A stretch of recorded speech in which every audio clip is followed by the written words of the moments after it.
Today I'm going to explain the update product process. So if a user wants to update a product, the user can click on in my products, user can click on update button, and that will take the user to the update product page. So in here a user can only edit product title, quantity, delivery cost. Delivery cost means delivery cost within Colombo and out of Colombo, the description and images. All other fields such as category, brand, product model, condition, color, cost per item cannot be changed. Now I will show you the process by changing some of the information of this product. In here I will give iPhone 14 Plus and change the delivery cost to 100, delivery cost within Colombo 100, out of Colombo 500. I will remove to here, we will cut the product description, and in here I will change these images to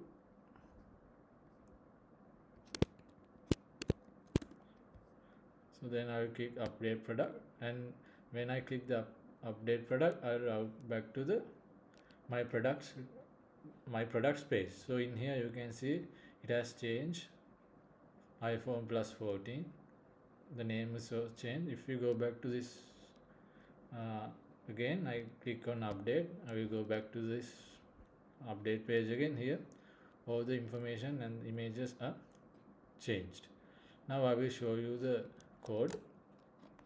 So this is how a user is routed to the update product page. So inside my products, when the user click on update, this on click event has a send ID function, and inside this send ID function I have sent in the that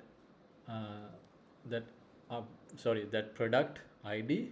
So if you go to script.js, this is the send ID, and that ID is the send ID. I'm accepting that parameter, and in here I'm going to send this parameter to the backend as a get method, and I'm doing a URL binding.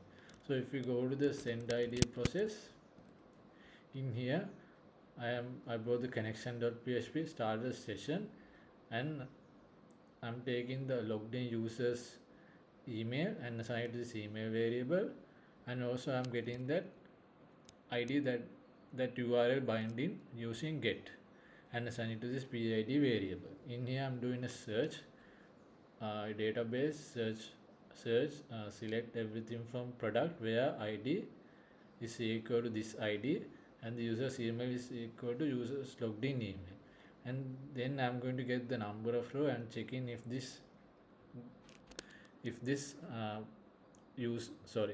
product exists. So if this product exists, I'm going to fetch that data from the product RS and assign it to product data, and in here I'm creating a new session called P, and I'm going to assign the product data, the object, to this session P. And in front end what I'm doing is, if T is equal to success, then window.location go to this update.product.php location, update.product.php page. Inside the update.product.php, I have two if statements. The first one is checking to see if this is a logged in user, and the second one to see if this session P exists. If these two exist, I will show this design to the logged in user, and in here session P, I'm assigning this session P to this product variable. And also if you come to the design, you can see I use disable attribute to disable some of the fields.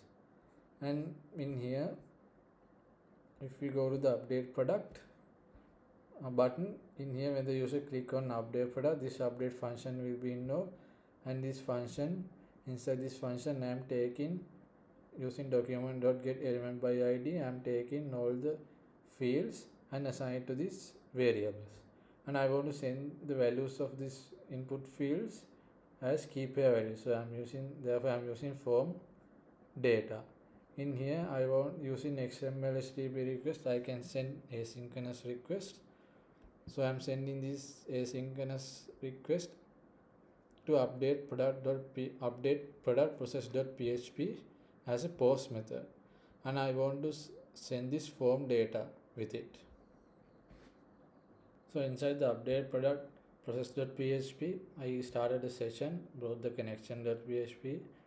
I'm using this if statement to check whether this session P exists. So if this session P exists, inside this session P I have the product ID, take the product ID and assign it as PID variable. And also I'm taking all the values that I get from the front end, from the post method, and I'm assigning it to these variables. And then I'm using inside the database class we have the IUD method, which means insert update delete. So this insert update delete, I'm writing update product and changing the title, quantity, delivery fee Colombo, delivery fee other, description using where the ID is equal to PID. After that I'm going to get the length of the file. So in the backend I'm gonna get files, images. So I'm checking the length of, I'm using the size of, I can get the length of these files. In here using this if statement, if length are smaller than or equal to 3 and length are greater than 0, we go inside this if statement, else we will say invalid image count. A user can't give more than 3 images. And in here the first thing I'm doing is deleting all the images that this product already have. So delete from product image where product ID is equal to PID.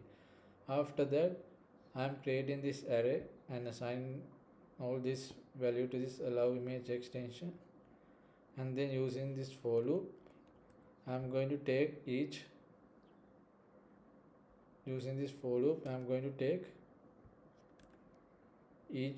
I'm checking if this each file exists. So if this each file exists, I'm going to take each file and assign to this image file, and from that image file I'm going to take that file type. In here I'm comparing this file type is exist inside this array. So if it is exist inside this array, we come to this if statement, else we will give this not an allowed image type. So inside this array also we have nested ifs, checking this file extension is equal to this extension. If it is, then assign this, I created this new image variable, so assign this value to this new image variable. Like that I'm checking each extension. So after we pass this else if and else if statements, we come here and we are giving the path, and then move upload file. I'm moving this file from temporary place to the new location, and after moving it I am doing a insert. So insert into product image, I want to give the image path value and the product ID value. So then values, I'm going to give this file name, which means the path. We are saving the path in the database file image path, and I'm giving the ID as well, the product ID. So this is all for update product process. Thank you for watching.